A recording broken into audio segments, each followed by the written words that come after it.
Video ఏంటంటే ఇప్పుడు హోంగార్డ్ల గురించి చేస్తుంది నేను.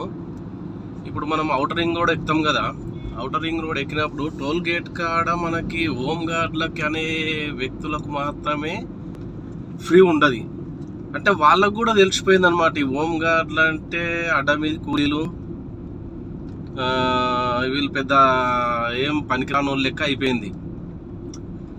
ప్రతిసారి మనం ఔటర్ ఎక్కాలి, దిగేటప్పుడు హోంగార్డ్లది కార్డు నడువది. ఇంకెందుకే హోంగార్డు హోంగార్డు ఎందుకు చెప్పు? నాకైతే సిగ్గు అవుతుంది, సిగ్గు అయింది. నేను 2-3 సార్లు కార్డు చూపిస్తే కార్డు నడువు అంటారే వాళ్ళు. అన్యాయం పాడుగాను. ఈ వ్యవస్థ ఎప్పుడు బాగుపడుతుందో ఏమో కానీ ఈ హోంగార్డ్లకు కార్డు ఎందుకు వాళ్ళకు కూడా తెలిసిపోయింది అనమాట. ఇక వీళ్ళు పోలీస్ డిపార్ట్మెంట్ కాదు, వీళ్ళు ఏదో అడ్డ మీద కూలీలు లేక పని చేసేటోళ్ళు కార్డులు పెట్టుకుని తిరుగుతుర్రు అన్న కాడికి అయిపోయింది. ఇంకా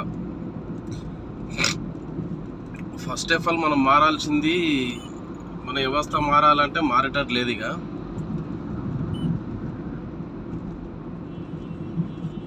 ఖచ్చితంగా మనము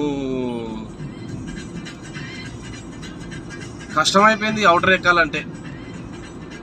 హోంగార్డ్లకైతే ఎట్లాంటిదైతే అటు ఉద్యోగ పరంగా గట్టిగా లేము, హెల్త్ పరంగా గట్టిగా లేము, ఫైనాన్షియల్గా గట్టిగా లేము.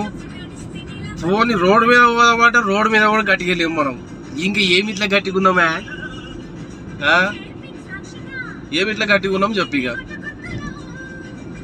అందుకే మనం ముందు ఫస్ట్ ఆఫ్ ఆల్ ఈ ఔటర్ రింగ్ రోడ్ మీద ప్రాబ్లం అయిందనుకో, టోల్ గేట్ ఉన్నదే తప్ప అని చెప్పాలి. 100% చెప్తున్నా. మనకి ఎవరు ఎట్లా ఫ్రీగా లేదు కాబట్టి వాళ్ళదే తప్పు ఉంటుంది నాకు తెలిసి. మనం అందుకే ఏం చేయాలంటే, టోల్ గేట్ మీద మనం ఎంట్రీ నుంచి ఎగ్జిట్ అయ్యేటప్పుడు మనకి ఎట్లా ఫ్రీగా లేదు కాబట్టి ఏ చిన్న గొడవ అయినా మనోళ్ళు ముందు వెళ్తారు. కాబట్టి దయచేసి ఏ చిన్న ప్రాబ్లం ఉన్నా వెహికల్ దారులకి సపోర్ట్ ఉండాలి మనము. అదొకటి.